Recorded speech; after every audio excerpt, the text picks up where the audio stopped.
كلهم.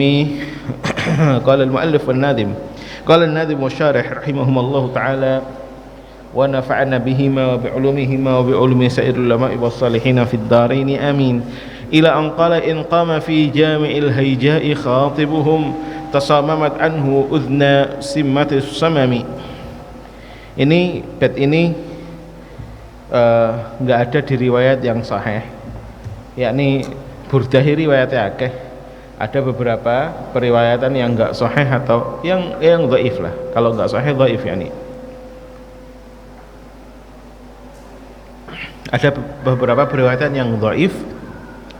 Termasuk ini in qama fi jami'il haija'i khatibuhum tasammamat anhu udna simmatis samami, ini bukan, atau qaul yang kuat bukan pengendikane Busiri. Semisal qaulnya sampean selama ini maulaya sholli wa sallim daiman abadan ala habibika khairul khalqi kullihim. Selawat ini kan selawat kan, maulaya sholli, ya Allah nyuwun selawat sallim daiman abadan selama-lamanya ala habibika khairul khalqi kullihim. Lafaz ini bukan lafadznya Busiri, lafadznya para ulama, jelas bukan Busiri sendiri. Jadi burdah itu ya dimulai dari amin tadakkuri itu saja. Tapi kalau yang maulaya sholli wa sallim daiman abada ala habibika khairul khalqi kullihim itu bukan dari Busiri sendiri, tapi ditambah oleh para ulama. Kenapa? Karena memperindah lagi. Termasuk ini in qama fi jami'il hijai khatibuhum tasammamat minhu udna simmatis samami, ini juga ndak ada di bait aslinya Al-Busiri.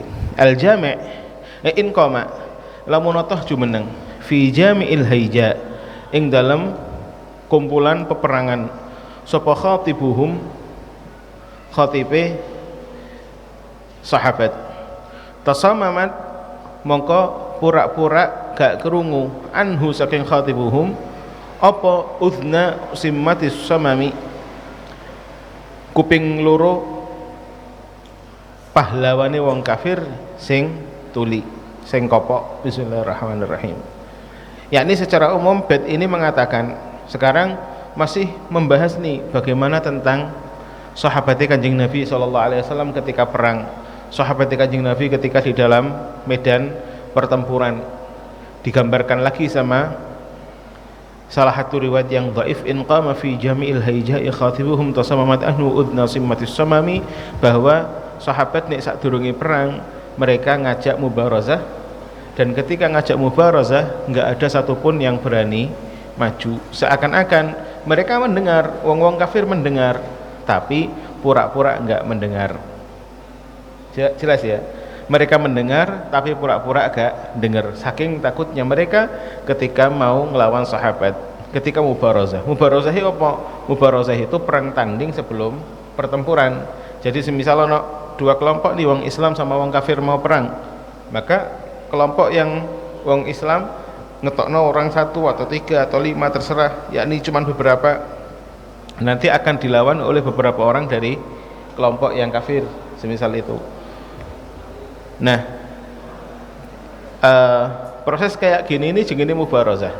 Proses kayak gini ini mubarazah untuk memperlihatkan kekuatan tempur per individu dari dua kelompok tadi.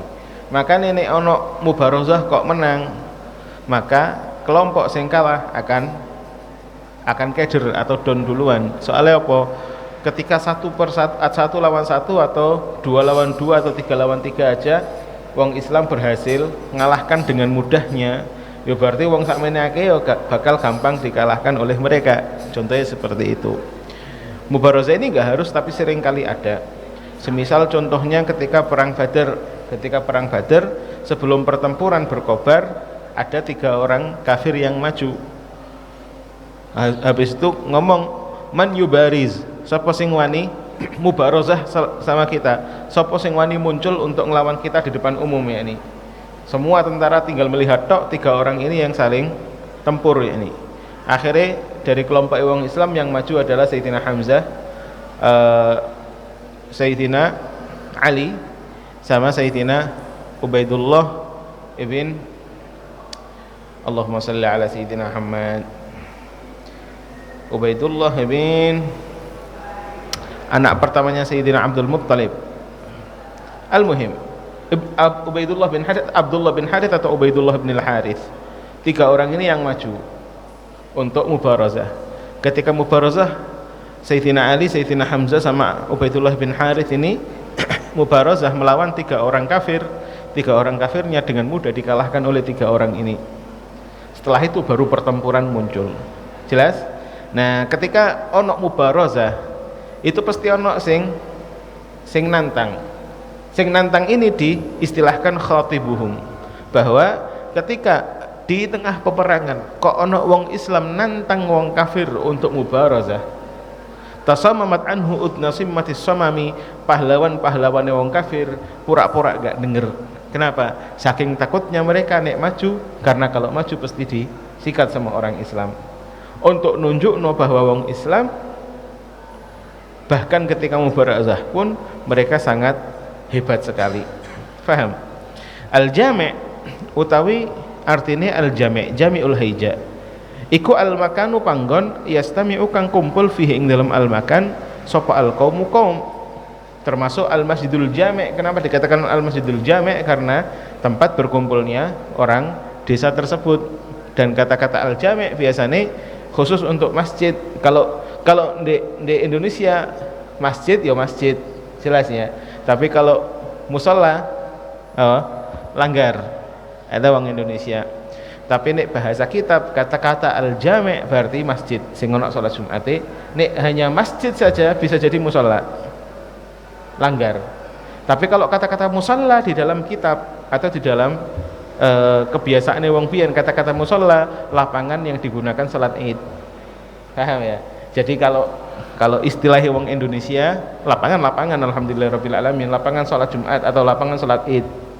Nek masjid untuk salat Jumat. Kalau musalla ya cuman salat 5 waktu tanpa salat Jumat. Itu istilah wong Indonesia. Istilah kitab atau istilah orang Arab dulu ataupun istilah orang Arab yang sekarang di Saudi khususnya, nek al-jami' berarti apa? Masjid sing ono salat Jumat. Al-masjid musalla sing tanpa salat Jumat, kayak langgar-langgar yang ada di Indonesia. Kalau musalla, kata-kata musalla imma ya tempat salat tadi, imma salat di rumah, tempat salat di rumah itu musalla, atau apa tadi? Lapangan buat salat Jumat, buat salat Id, itu musalla. Paham? Al-muhim, jami' sebenarnya tempat berkumpul, cuman di sini diarahkan menjadi tempat berkumpul untuk perang. Kenapa? Karena diidhofahkan kepada kata-kata al-haija. Wal haija lan utawi artinya al-haija iku al-harbu perang. Wal khatib lan utawi lafadz khatib. Wal khatib lan lafadz khatib iku min khataba, saking lafadz khataba. Ka talaba kaya toh lafadz talaba. Ketika sampean ngomong talaba yatlubu, maka khataba juga yakhtubu. Makanya di sini khataba ka talaba, yakni lafadz khataba ini wazinnya kayak lafadz talaba. Talaba yatlubu, khataba yakhtubu. Wa dhamiru lan utawi dhamire khatibuhum iku lis sahabat, kedua sahabat radhiyallahu anhum. Wat tasamum lan utawi tasamum dari lafadz tasamama iku tatallubus samami, pura-pura gak krungu. Wa idharuhu lan munculake as-samam mimman saking wong laisa kang ora ana iku bihi kelawan man apa samamun tuli. Bahwa tasamaman itu pura-pura tuli dari orang yang sebenarnya enggak tuli. Kayak tajahul, pura-pura gak ngerti dari wong sing sebenarnya ngerti. Tajahul itu pura-pura bodoh dari orang yang bukan bodoh. Tasawum pura-pura tuli dari orang yang enggak tuli. Wahakata. Wasimmah lan utawi artinya simmah iku asyuja', pemberani. Wa jam'uhu lan utawi jami'i as-simmah iku samamun. Makanya nanti di atas tasammamat anhu uzna simmatis samami. Jelas ya. Jadi simmatis samami seorang pahlawan dari beberapa pahlawan. Wal makna lan utawi artine bait iki iku annahu sak temene kelakuan iku idza qama nalikane jumeneng fi midanil harbi ing dalem medan peperangan sapa wahidun seseorang minas sahabati saking para sahabat radhiyallahu anhum yad'u hale ngajak nantang sapa wahid minas sahaba al kuffara ing wong kufar ilal burazi maring maju tempur satu lawan satu wal muqatalati lan tempur bima kelawan cara yuthiru kang ngobarake apa ma alhamiyata ing emosi wa yab'atsu lan numbuhake apa ma an-nufusa ing jiwa al-abiyata ing al-abiyata kang Allahumma shalli ala sayyidina al-abiyah itu kang apa jenenge Allahumma shalli ala sayyidina Muhammad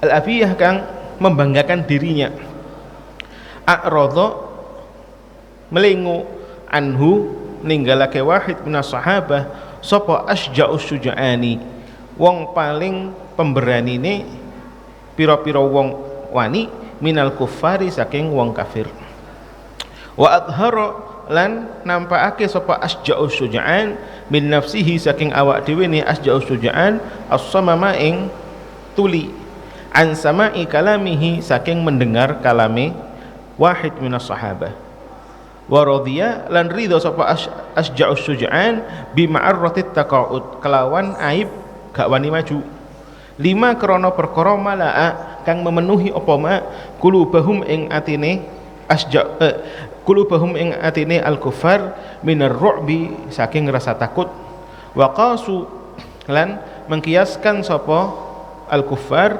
hu ing wahid minas sahabah min mawaqi'ihim saking pira-pira peperangane al-kuffar al-madhkurah kang disebut qablu ing dalam sadurunge iki bet bahwa kalau semisal ono wong Islam perang sama wong kafir atau sahabat perang sama wong kafir kok sahabate meminta mubarazah sing artine satu lawan satu atau individu lawan individu entah itu satu atau tiga atau lima terserah maka orang pemberani dari wong kafir sing paling pemberani pun pura-pura gak kerungu. Kenapa?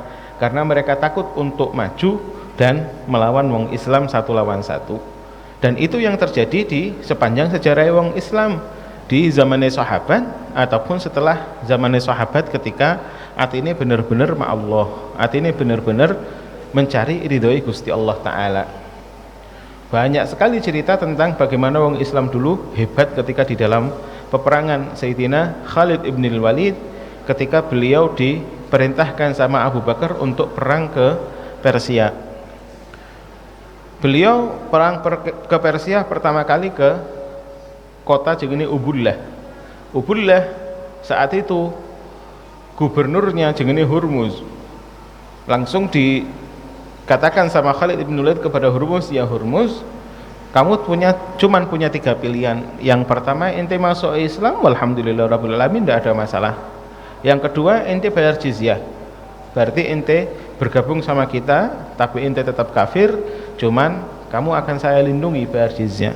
Nek gak gelem masuk Islam dan gak gelem bayar jizyah, ya sudah, cara ketiga kita akan perang. Tapi ya Hurmuz, kamu harus tahu, saya membawa tentara yang lebih cinta mati seperti kalian juga cinta hidup. Kalian cinta hidup, katanya Khalid kepada Hurmuz, pemimpinnya wong-wong Persia yang ada di Ubullah. Kamu cinta hidup, maka kita cinta mati. Nek kowe pengen peperangan, ayo rene. Artinya apa? Nek perang kita mati biasa wae, kamu sing ketakutan. Paham? Akhirnya Hurmuz bersama tentaranya langsung memutuskan untuk turun melawan wong Islam. Hurmuz dhewe sing mimpin tentaranya jadi panglima. Nah, akhirnya Hurmuz di dalam sejarahnya berhasil dibunuh sendiri oleh Khalid ibn Walid. Kata-kata berhasil dibunuh sendiri oleh Khalid ibn Walid, nek kata-kata sekarang mungkin ya biasa wae lah, Khalid membunuh Hurmuz ngono tok. Tapi nek sampean tahu cara perangnya wong biyen, ini adalah hal yang sangat menakjubkan, yang menunjukkan bahwa wong kafir kocar-kacir saat itu. Kenapa?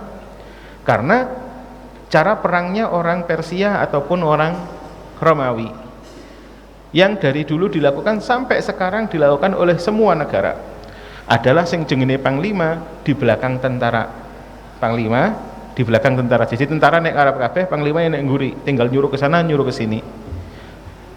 Nek semisal tentara kalah, panglima tinggal kabur. Jelas ya. Tapi nek tentara yang menang sing oleh apa jenenge penghargaan panglimanya, soalnya dengan taktiknya dia telah panglima ndak ngguri. Tapi nek wong Arab dan diteruskan oleh Rasulullah dan diteruskan oleh para sahabat, ketika perang panglima itu harus di depan. Kenapa? Mereka mengatakan panglima adalah pemimpin, imam. Nek imam salat nang ngene ngarep, panglima perang juga di depan.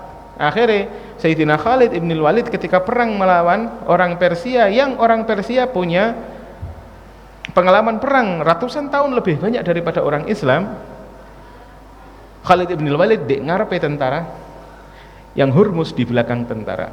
Kok iso Hurmus di belakang tentara sampai iso kepaten sama Khalid? Berarti Khalid berhasil bunuhi orang banyak yang ada di depannya Hurmus, sampai Khalid nyampe kepada Hurmus dan Hurmus dipateni oleh Khalid. Nah, paham? Jadi saking hebatnya Khalid ibn Walid ketika ngelawan Hurmus. Setelah Hurmus kalah, Raja Persia mengirimkan tentara 1 kompi, 2 kompi untuk menghentikan pergerakannya Khalid ibn Walid. Tidak bisa menghentikan sama sekali. Setiap kali tentara dikirimkan pasti kalah. Dan tentaranya ketika dikirim, mereka pikirannya cuma punya 2 opsi. Opsi pertama, gak gelem berangkat tapi langsung dipateni sama Kisra. Opsi kedua, tetap berangkat tapi dipateni sama Khalid.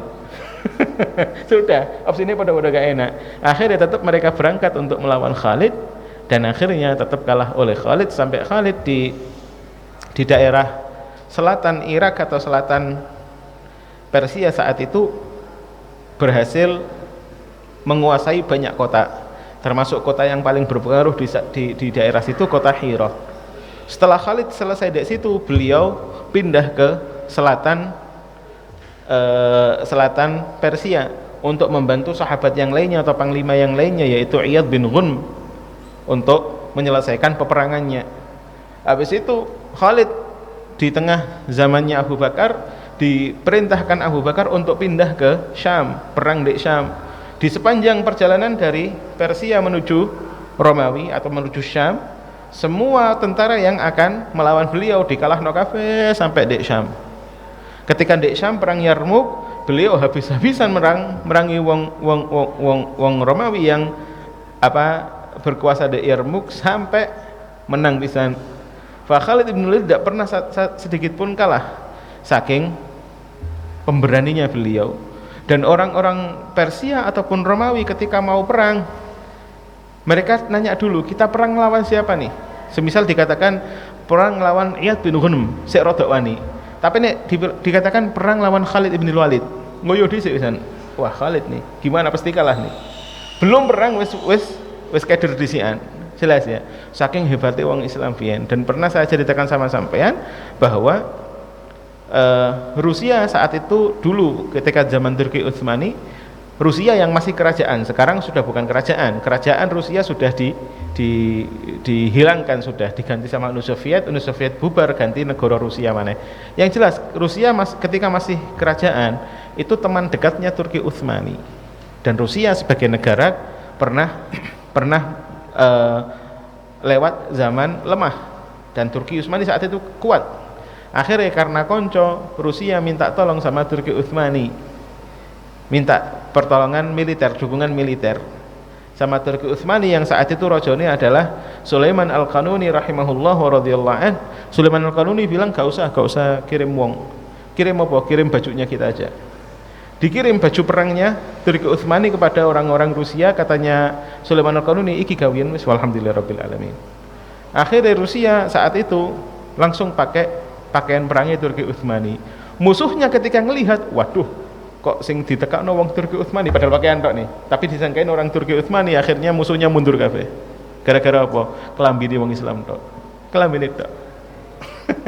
Saking kuatnya wong Islam biyen. Kenapa? Karena tujuannya nyari ridhoi Gusti Allah Ta'ala. Di sebagian peperangan juga diceritakan bahwa wong Islam ketika ngelawan orang-orang Romawi atau Eropa, mereka bertempur berhari-hari, dan setiap pertempuran kan ada royah, ada bendera komando. Jadi ketahuan, oh dek sana komando wong Islam, dek sana komando wong kafir, misal ketahuan.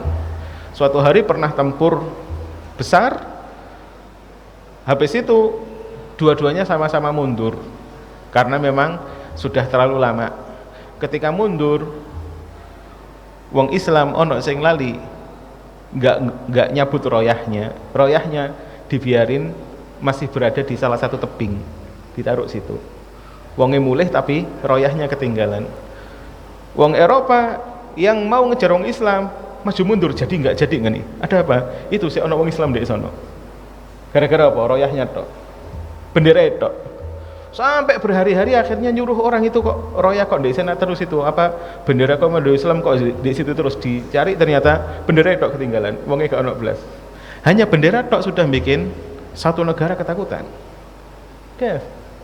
Ini inqama jami'ul haija'i khatibuhum tasamamat anhu udna simmatis samami, bahwa wong Islam dulu khususnya para sahabat nek sudah ngelawan atau nantang orang-orang kafir, tidak ada orang kafir satupun sak beraninya seperti apapun untuk maju melawan wong Islam, orang wani. Saking hebatnya wong Islam biyen. Paham ora? Vin Eko jam berapa ini nanti? Nggak ada yang tahu, wallah alam. Ekonya kok nggak ada? Ya sudah, nunggu adanya orang luar. Bismillahirrahmanirrahim.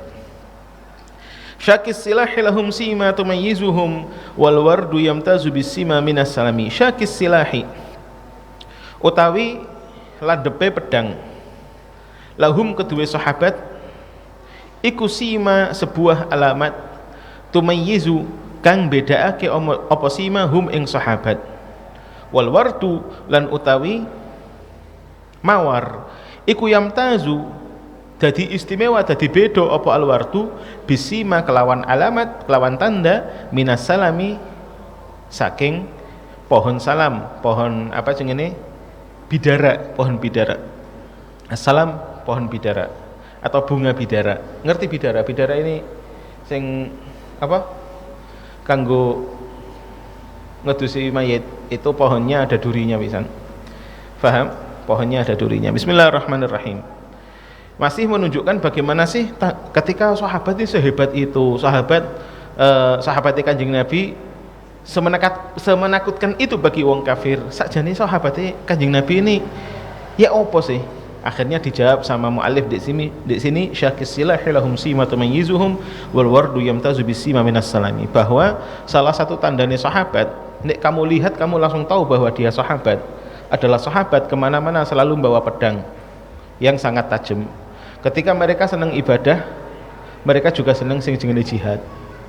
Itu yang dimaksud sama muallif di sini. Syakis silahi lahum sima tumayyizuhum, bahwa mereka punya alamat, yaitu pedang yang sangat tajam. Kenapa? Karena selain mereka suka ibadah, mereka juga suka jihad. Akhirnya dijawab atau muncul pertanyaan, lah kalau memang sahabat gawa pedang, musuhnya wong kafir kan ya gawa pedang pisan, ya kan? Wong kafir juga gawa pedang pisan. Akhirnya dijawab sama muallif, wal wardu yamtazu bisima minas salami, tapi bunga mawar itu berbeda sama bunga bidara. Nek bunga mawar sama bunga bidara sama-sama punya duri, tapi bunga mawar ketika kamu lihat kamu akan langsung jatuh cinta dan baunya wangi, sedangkan bunga bidara tidak ada baunya. Jelas? Nggak ada baunya, bahkan bisa jadi hama, padahal sama-sama punya pedang. Wong Islam gitu juga, para sahabat itu juga, mereka bawa pedang, wong kafir juga bawa pedang. Tapi kalau kamu melihat wong Islam, kamu akan langsung, apalagi melihat sahabat, sekali melihat kamu akan langsung jatuh cinta, dan kamu akan ada ketertarikan khusus dengan dia, seperti ketika kamu melihat bunga mawar tadi. Bunga mawar ya ono durinya, tapi ketika kamu melihat bunganya kamu langsung cinta. Dan antara bunga mawar sama bunga salam tadi atau bunga bidara, yakni semua orang bisa membedakan. Begitu juga wong Islam sama wong kafir, sahabat sama wong kafir. Ketika kamu melihat sahabat, kamu bisa membedakan bagaimana mereka dari wong kafir yang juga sama-sama bawa pedang. Kayak sekarang ente lihat orang Qassam bawa tembak, wong Israel juga bawa tembak, tapi kenapa orang-orang lihat Qassam kok nggak ada rasa benci sama sekali, wong Islam khususnya? Karena begitu melihat langsung ada ketertarikan, jatuh cinta sama mereka. Kenapa? Wal wardu yamtazu bisima minas salami. Bahkan kalau kita ngelihat la haula wala quwwata illa billah, tawanan-tawanan perang yang dibawa Qassam ataupun dibawa sama orang Israel. Tawanan perang yang dibawa orang Israel keluar dari penjara wong Israel pasti dalam keadaan punya penyakit psikologis, trauma, ketakutan, nangis setiap hari. Kenapa? Karena selama dibawa sama orang Israel dizalimi bukan main. Tapi tawanan-tawanan perang yang dibawa sama orang-orang Qassam, kalau dilepaskan, tidak ada satupun dari mereka yang terluka dan mereka keluar dengan rasa bahagia. Kenapa? Kita tidak pernah melihat ada orang yang perhatian sama kita kayak orang Islam. Wong Israel sendiri ditangkap kono kabeh ceritane. Paham? Bahwa kita ditangkap sama orang-orang Qassam yang selama ini kita anggap sebagai teroris dan yang lainnya, tapi kita bahkan ngelak pun tidak pernah. Kenapa? Karena orang Islam begitu menghormati kita sebagai tawanan perang. Cara pikirnya kayak gitu. Maka Qassam ketika mau di black campaign kayak apa saja, tetap mereka wangi baunya. Wal wardu yamtazu bisima anis salami atau minas salami. Walhamdulillahi rabbil alamin. Wong Islam kaya apa wae, selama memang hati ini nyembung sama Gusti Allah Ta'ala, akan dicintai sama orang lain. Wahakadha. Walhamdulillahi rabbil alamin. Syakis silah utawi artine syakis silah iku tamuhu sempurnane asilah au haduhu utawa landhepe asilah. Wasima lan utawi sima iku alamah alamat. Wassalam lan utawi godhong wassalam lan utawi bunga salam. Kok godhong salam lah kanggo masak. Wassalam lan utawi bunga salam iku syajarun pohon lahu kang iku keduwe salam syaukun utawi duri yusyabihu kang madani opo assalam syajarul wardi ing pohone bunga mawar. Bismillahirrahmanirrahim. Dan kata-kata al-wardu yamtazu bisima minas salami ini saya jadi ingat dulu ketika kita di Mekah dan kalau di Madinah. Abuya itu sering, Abuya Said Ahmad dan sebelumnya Abuya Said Muhammad juga gitu, sering meseni murid-murid bahwa nek kamu mau kemana-mana jangan ngumpul bareng-bareng, pisah. Kalaupun harus ngumpul 3 orang, 2 orang hakata. Jangan sampai ngumpul sampai 4 orang, 5 orang. Kenapa Bu ya? Kita ini mustahdaf katanya. Kita ini diincar sama orang-orang yang enggak senang sama kita dan nek kalian ngumpul pasti ketahuan. Wong kalian sendiri-sendiri loh banyak yang ketahuan katanya. Apalagi kalau ngumpul semakin ketahuan. Ketahuannya dari mana? Wallahu a'lam. Semua orang bilang bahwa kalian punya sima. Nah, punya sima. Ada perbedaan antara muridnya Abuya sama yang non muridnya Abuya. Dibilang gitu sama Abuya. Dan semua teman-teman langsung cerita sama Abuya bahwa kita dulu Abuya ketika di Mekah, saya sendiri ketika di Madinah suatu hari ini ke Madinah pertama kali saya ke Madinah. Baru hari ketiga atau hari keempat subuh aku sholat Allahu Akbar, tiba-tiba ono wong di pinggirku salat juga. Ya sudah, yakni apa jamaah salat subuh ya nih. Habis salat subuh dia salam, ana salam. Habis itu ana mau pergi dipegang. Ana nanya, "Isfi, ada apa?" "Kamu muridnya Said Ahmad Al-Maliki." Siapa Said Ahmad? Ya, harus pura-pura enggak tahu kan, khawatir dia mata-mata apa gimana. Katanya sih, "Ya lah, ente enggak usah enggak ngaku ana tahu ente muridnya Said Ahmad." Kenapa? Murid Said Ahmad di sini semuanya ketahuan ente. Oh, yang itu sana, itu semuanya muridnya Said Ahmad. Satu-satu ditunjuk. Saya tahu sudah. Padahal anak yakni di Medina saat itu baru 3 hari 4 hari pertama saya di Medina. Tapi harus ketahuan. Kenapa? Karena intisab kepada Said Ahmad. Gara-gara intisab toh. Abuya cerita, Abuya ketawa, ya Allah ini, coba ceritanya fulan. Semua teman-teman kalau ditangkap polisi atau apa atau ditangkap uang Arab lah secara umum pasti ngomong kamu muridnya Al-Maliki, langsung ngono. Ketahuan kabeh. Di tengah-tengah kita cerita gitu, subuh-subuh itu saat itu, habis itu jam 5, jam setengah 6 ono bel, ono bel, ternyata wong Turki datang. Namu ke Abuya. Karena sudah janjian sama Abuya di Manggakno sudah. Manggakno habis itu Abuya wong Turki ini bilang, "Ya Abuya, ini semuanya murid-muridnya antum ini. Kalau semisal di Mekah atau di Madinah, kita orang-orang Turki tahu mana yang muridnya Abuya, mana yang enggak. Kevin tahu. Kita baru ngomong nih masalah ini. Kevin tahu. Lahum sima." Lahum sima. Murid-muridnya jenengan itu punya sima, punya perbedaan yang mereka mungkin nggak sadar. Padahal kita kalau ke mana? Ke Madinah atau ke Masjidil Haram, kita sudah yakni pura-pura jadi Jawa lah, gampangane ngono, pura-pura Jawa banget atau pura-pura jadi mukimin yang sudah sing penting gak sampai ketahuan lah, kira-kira ngono lah piye ngomongnya. Pokoknya apa ya, nyamar lah, gampangane nyamar. Ya nyamar tapi gak nyamar sampai sing kayak di TV-TV ndak. Biasanya nggak kopiah, nggak kopiah kata, tapi tetap ketahuan. Ketahuannya, wallah alam. Kita ngelihat di luar kata tahu bahwa ini muridnya Syed Ahmad, ini enggak. Bahkan ketika hajian pernah saya, ketika hajian ono wong Indonesia datang, ana lagi ngobrol sama teman-teman yang khariji, bukan teman-teman dakhilinya Bu ya. Ngobrol. Habis itu dia ngomong, "Jenengan muridnya Syed Ahmad nggih?" "Nggih, wonten apa?" "Nggih, kalau jenengan tahu saya muridnya Ahmad, yang lainnya ini bukan ini kok." Lah kok tahu? Ya tahu, enggak tahu, pokoknya saya merasa tahu. Ya sudah, repot ngomongnya nih. Saya bukan ngomong masalah apa saya membanggakan apa-apa, enggak. Yang saya omongkan adalah sima, ada tanda tersendiri. Bahkan ente murid Parengan pun kayak gitu juga. Ketika ente di luar, banyak yang ngomong bahwa ini murid Parengan, ini enggak murid Parengan. Bisa membedakan orang-orang di luar. Kenapa? Wong Parengan sudah ketahuan wajahnya kayak gimana, ngono tok sudah. Orang-orang mereka tidak bisa nyampaikan apa perbedaannya, tapi kalau ente di luar, banyak orang yang tahu bahwa ini santri ini Ustaz Ali Imron, ngono tok. Kenapa? Kakek bocah selawat ya, Masya Allah ya ini. Bukan satu dua yang bilang sama saya, bukan satu dua yang terjadi di luar sana, banyak sekali. Kenapa? Wal wardu yamtazu bisima minas sanami. Maka sima ini harus kamu pertahankan. Apa yang membuat kamu punya sima ini? Seperti sahabat punya sima karena mereka ittiba sama Kanjeng Nabi, berada di dalam manhaj, akhirnya punya sima. Maka kamu pun di sini punya sima. Kenapa? Karena kamu punya manhaj juga. Nah, nek kamu pengen sima yang thayyib ini, sima yang baik ini terjaga, ya harus apa? Harus jaga manhajnya. Faham? Dijaga zahir batin ketika bersama guru ataupun tidak bersama guru, nanti simanya kamu ini yang akan tetap bersama kamu. Dan katanya Kanjeng Nabi sallallahu alaihi wasallam bahwa wong mukmin nanti di akhirat Rasulullah bisa bedakna bahwa ini umatku, iki ora umatku.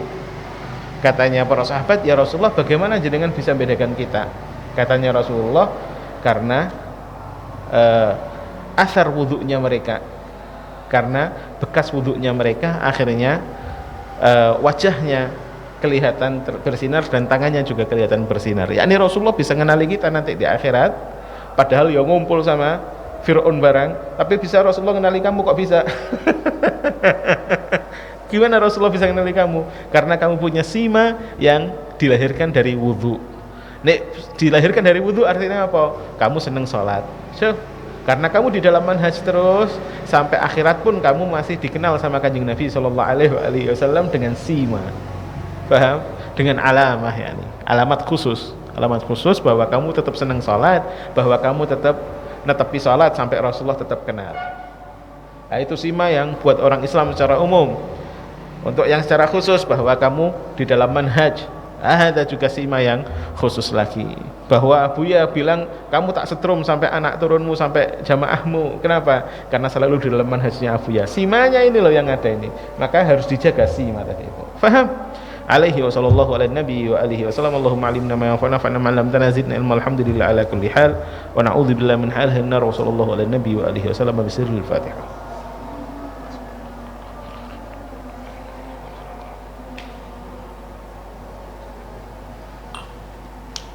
Subhanakallahumma bihamdika asyhadu an la ilaha illa anta astaghfiruka wa